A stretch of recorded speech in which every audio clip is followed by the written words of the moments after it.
Here is another in NBC's great parade of new shows.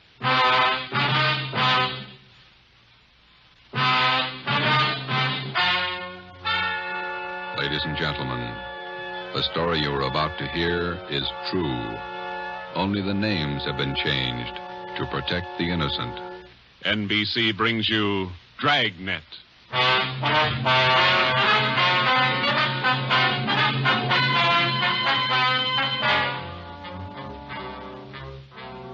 You're a detective sergeant. You're assigned to burglary detail. A sudden wave of jewel thefts is sweeping the city.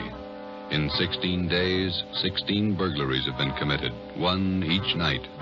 They bear the same trademark. Thousands of dollars of jewels are missing. The thief is a master at his trade. Your job, get him. Dragnet, the documented drama of an actual crime, investigated and solved by the men who unrelentingly stand watch on the security of your home, your family, and your life. For the next 30 minutes, in cooperation with the Los Angeles Police Department, you will travel step by step on the side of the law through an actual case transcribed from official police files. From beginning to end, from crime to punishment, Dragnet is the story of your police force in action.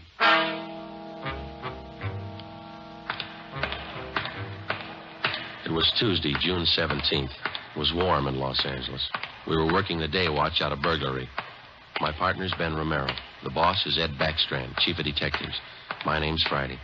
I was on the way into work that morning, and it was 7:53 a.m. when I got to room 45. Burglary detail. Hi, Joe. How are you, Walker?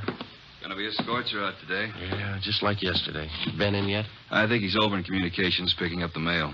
Thanks. You guys been busy? Yeah, kind of. Jewel thefts. Anything big? No big hauls, but he's consistent. 16 nights in a row. Same guy? Think so. Same M.O. Yeah, everybody's got troubles. Gotta check some records. See you later, Joe. Okay, Willie.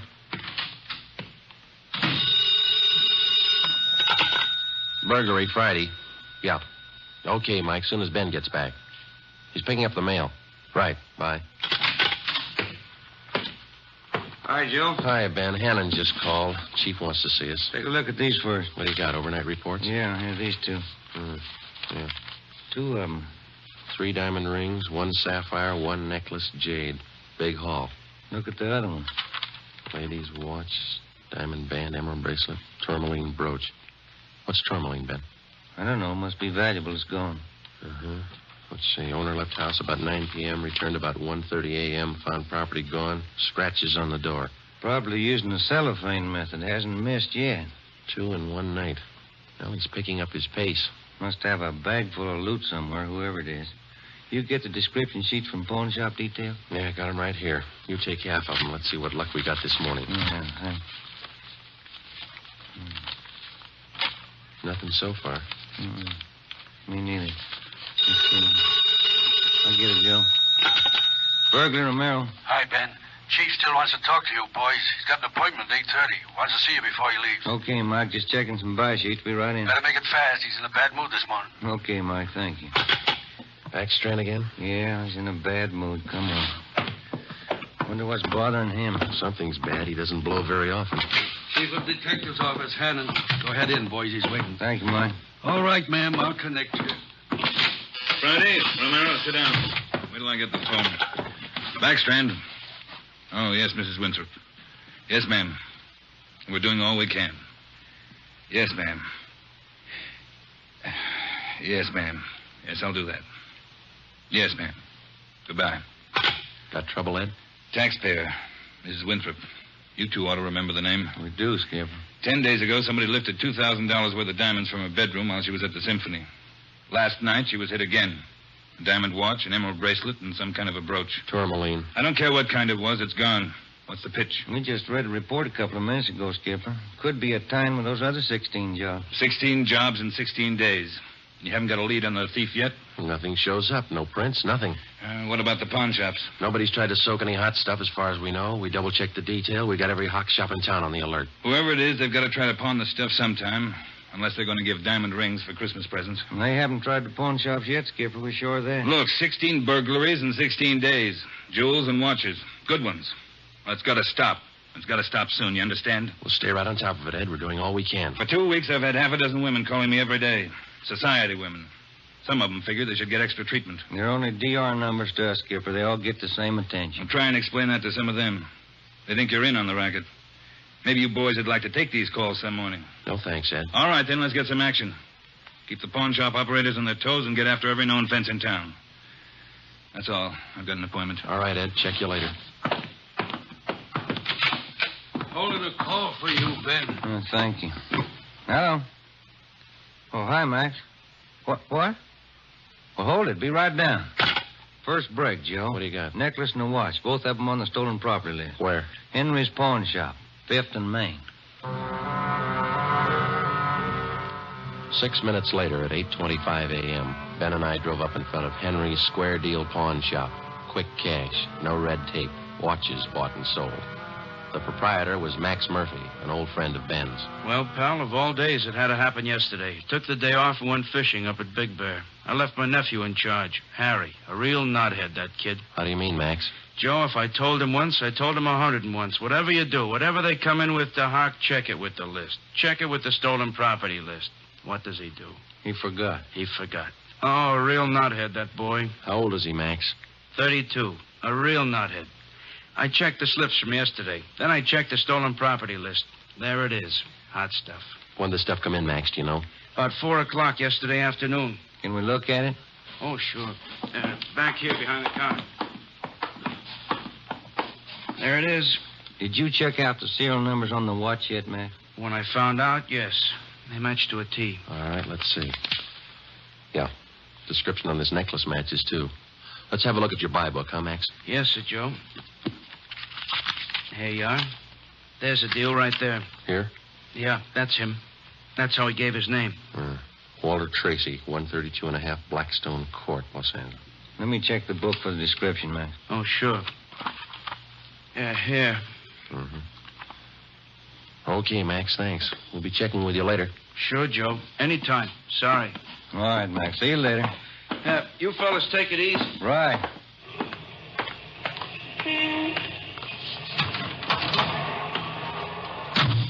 Want to check and see if we're clear, Joe? Yeah, I will. 80K to Control 1. 80K to Control 1. Are we clear?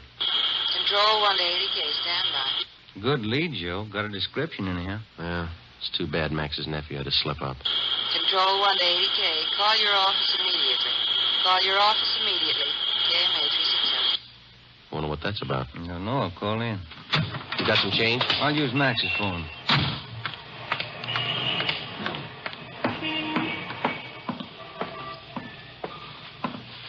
Use your phone a minute, Max. Oh, you, Ben? Sure. Help yourself. Thank you.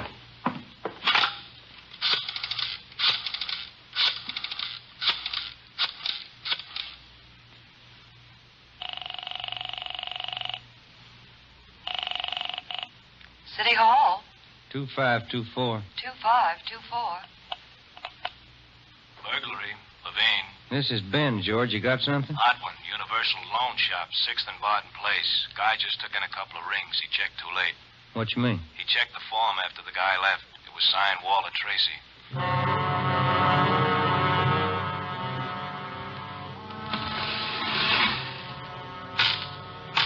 There they are, Sergeant. Both rings. Fine quality diamonds. Don't you usually check your stolen goods list before you take in stuff like this? Usually, yes. Last night, no. I don't know what I was thinking about. Will we have a look at your buy book? Right here. There it is. Walter Tracy. 699 Olive Street. 145 pounds, 5'9", dark hair, build, thin. We'll have to slap a hold on these rings. I know. I should have thought. Can you think of anything else that might help us to identify the man? Well, no. Had a light suit on. Nice cut. Very well dressed. Thank you. That's all for now. Here's a card. If the guy happens to drop back, give us a call, will you? Sure will, Sergeant. Say. Yeah? I've got some nice watch bands. Yours look gold. Can I interest you? No, thanks. Some other time. Come on, Ben.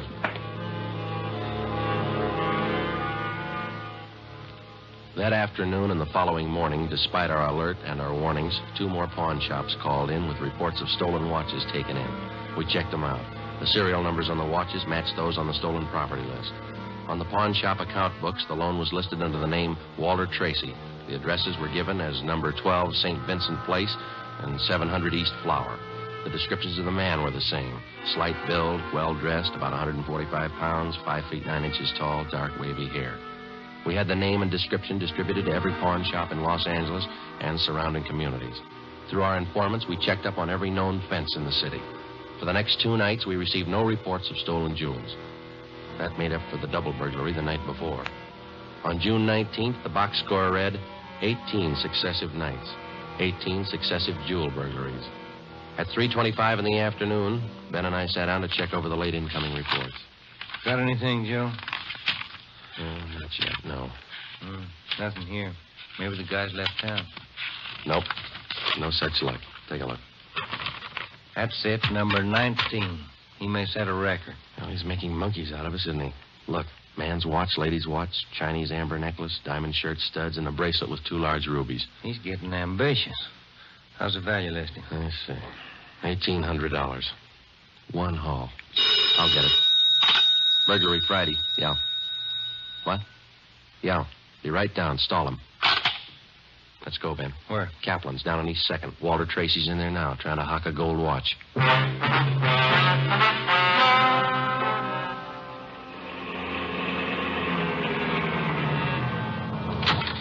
Ben, cover the door. I'll give it a look like I'm shopping around. Right, but watch your step. We don't know this guy. Yeah, stay close to the door, huh?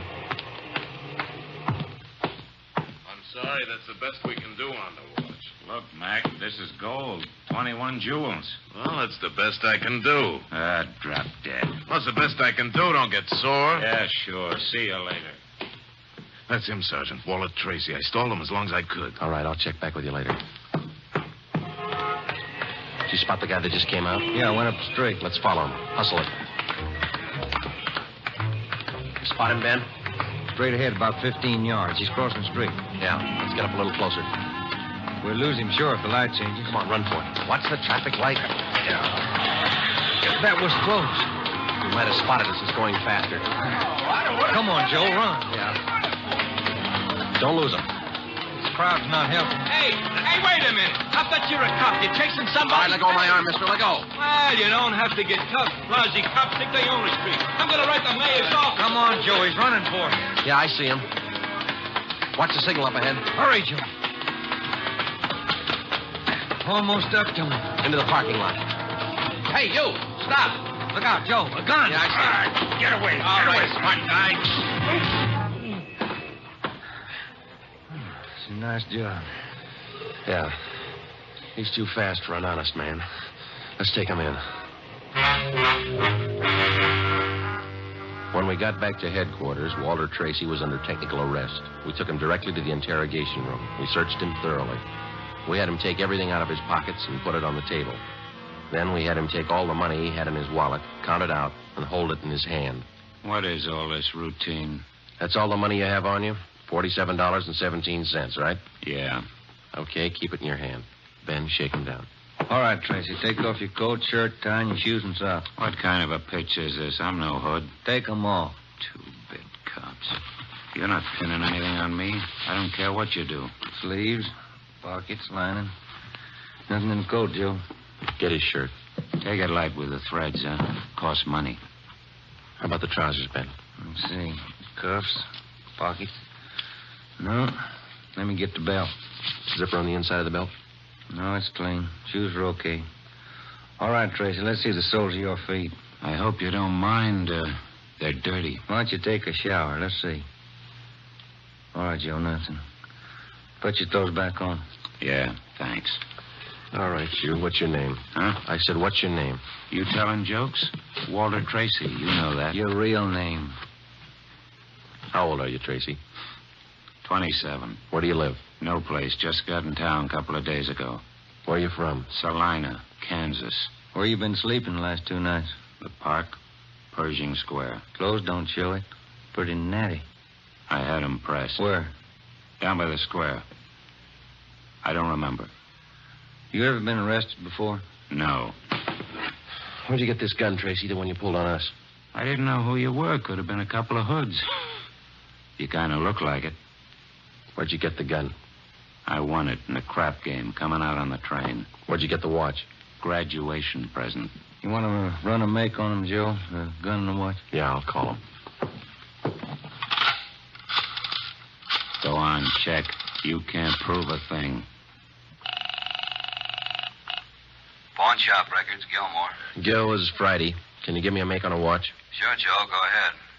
Time Master, yellow gold, man's wristwatch. Okay. Case number 716F23. Right. Movement number B351708.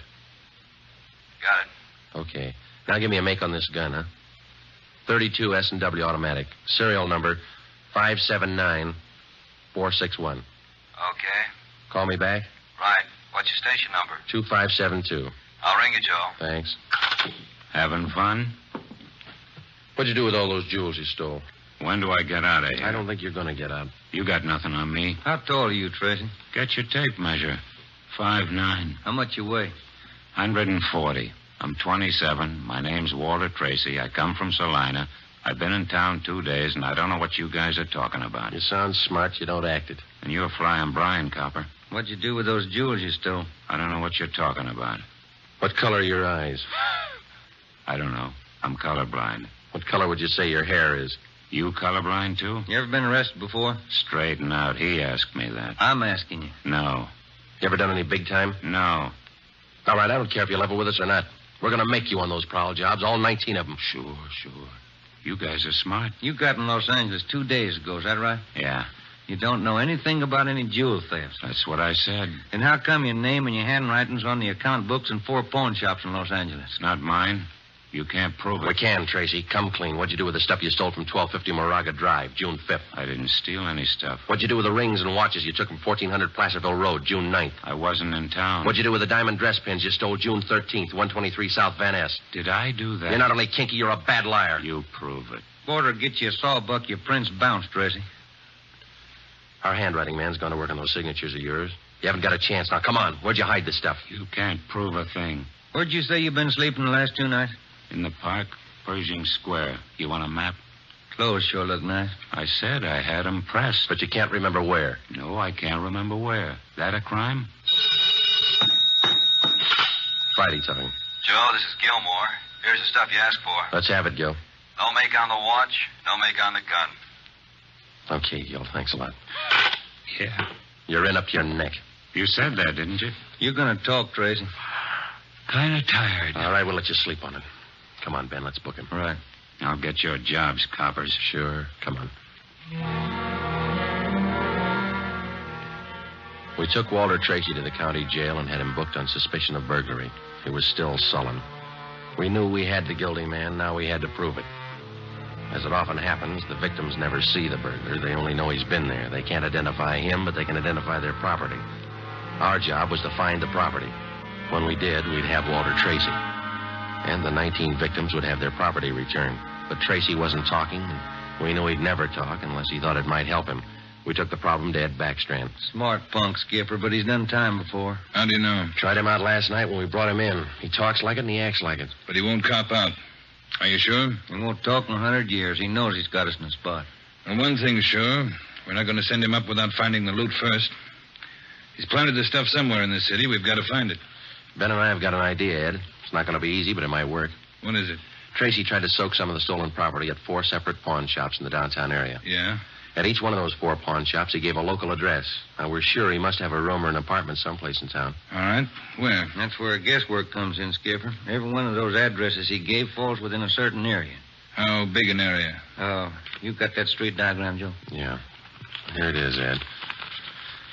From Figueroa here to San Pedro, and from Pico down to First Street. The area's about 12 blocks wide, 14 blocks long. That's a lot of territory. How are you going to cover it? On foot. We'll take Tracy with us. Plenty of legwork. You sure it's the answer? We got to find the stuff, and it's the only way we can figure it. Hotels, apartments, rooming houses. There must be hundreds of places he could stay in that territory. It'll take a couple of weeks. Yeah, on foot it will. All right. It's tough, but it's your idea. Go to it. An hour after we left Chief Backstrand, we got Tracy out of his cell in the county jail and started our canvass of the appointed area. We took the usual precautions and handcuffed Tracy's wrists to our own. We started the search for his hideout at 1st Street and Figueroa. It was a warm day in Los Angeles. The temperature was 91. After the first 3 hours, I could tell Ben's feet were ready to give out, and so were mine. We couldn't even have the comfort of complaining. That had encouraged Tracy, and he was cocky enough already. He cursed and threatened every step of the way. My legs off. All right. Quit pulling, will you? Come on, Tracy, up the stairs. Another one to check. Warm day, Joe. Yeah, a little. What do you mean, a little? Must be 110. Yes? What is it? You the manager? Yes. Could you tell me which apartment this man has in your house, ma'am? Who, him? Yes, ma'am, this one. Never saw him before. He don't live here. All right, ma'am, thank you. Yeah. Hot, ain't it? When are you going to get wise? Come on, Tracy. Well, that finishes this side of the street. You want to cross over, Joe? Yeah, let's go. I'm hungry. I want to eat. After we cover the other side of the street. You can't do this to me. I'm going to get a lawyer. I'll have your jobs, both of you. Yeah, come on. We only got a couple of hundred places to cover.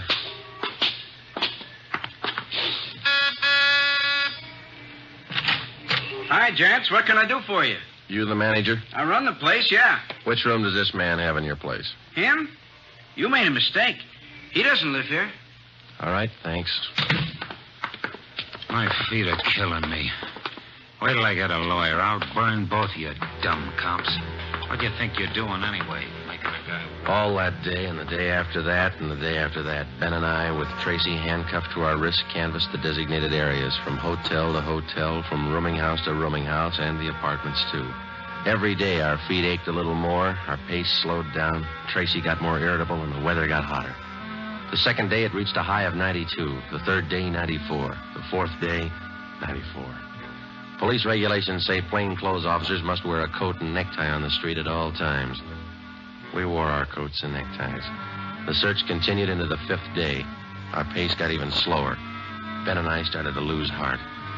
After a while, we forgot our object was to recover the stolen jewels. All we wanted was to find Tracy's hideout. We knew we were right. We knew Tracy was our man. It was a point of pride. Whether your feet hurt or not, you don't give in to a thief. Yes? What do you want? You the landlady here? I am. Which apartment does this man have in the building? Well, none of them. He's not one of my tenants. Thank you, ma'am. Come on, Tracy. By the sixth day, all three of us had special pads in our shoes. Our feet ached worse than ever. Tracy let us know about his every 3 minutes. By late afternoon of the sixth day, we'd covered more than half of the designated area. The temperature was 95. You guys gonna go on forever? I'm sweating like a horse. I'm getting tired of your moaning. That looks like the manager behind the desk. Yes, sir? You the manager? Yes, sir. What can I do for you? Can you tell us which room this man has in the hotel? Him? Mm-hmm. He doesn't live here.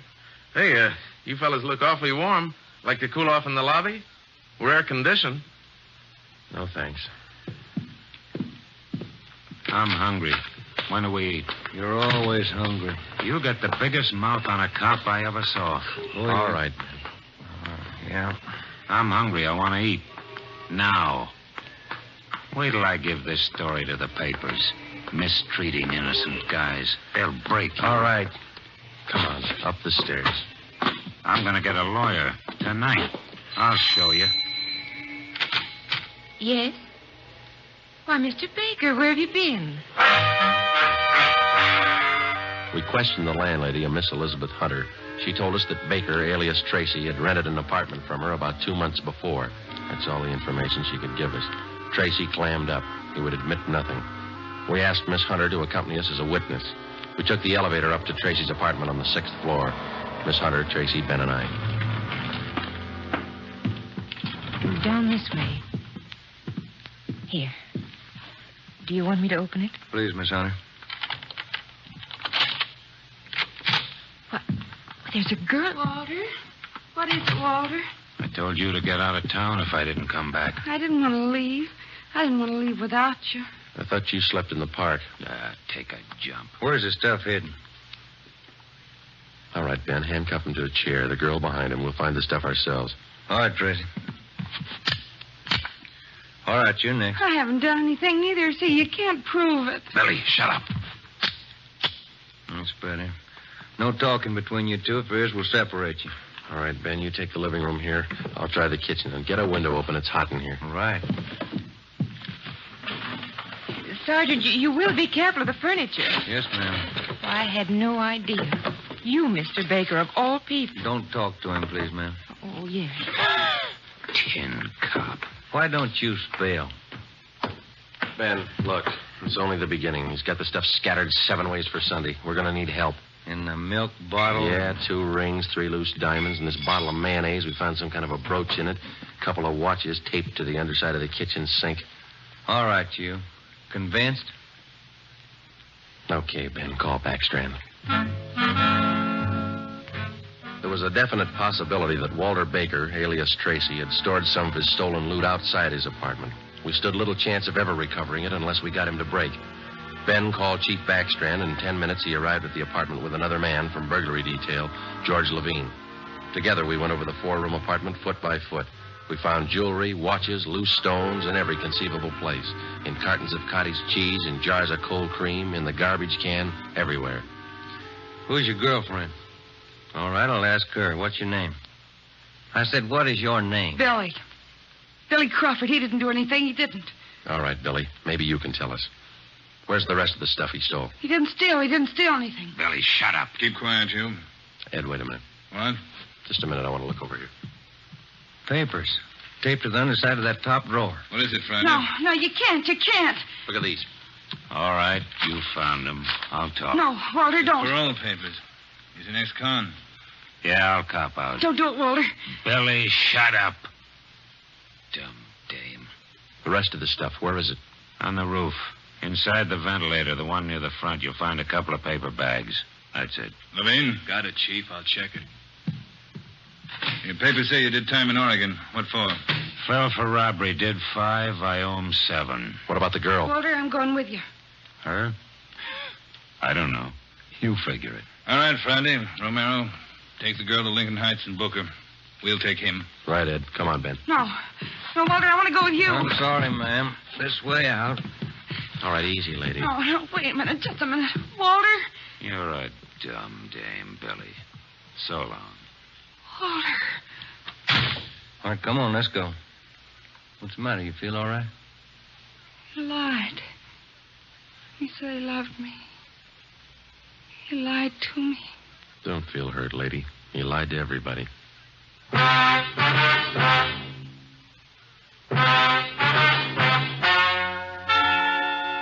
The story you have just heard is true. Only the names were changed to protect the innocent. Walter Baker, alias Walter Tracy, was tried and convicted on 3 counts of first-degree burglary and received the maximum sentence prescribed by law. He is now serving out his term in the state penitentiary. A hold has been placed on him by the state of Oregon, where he will serve out 7 years for violation of parole.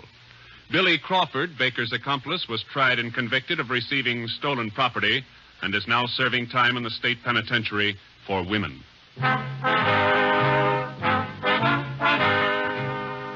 You have just heard the 11th in a new series of authentic cases transcribed from official police files. Technical advice for Dragnet is furnished by the Los Angeles Police Department. Tonight's program is dedicated to Warden Clarence A. Larkin of Folsom Prison, Sacramento, who, on the evening of September 24th, 1937, gave his life so that yours might be more secure.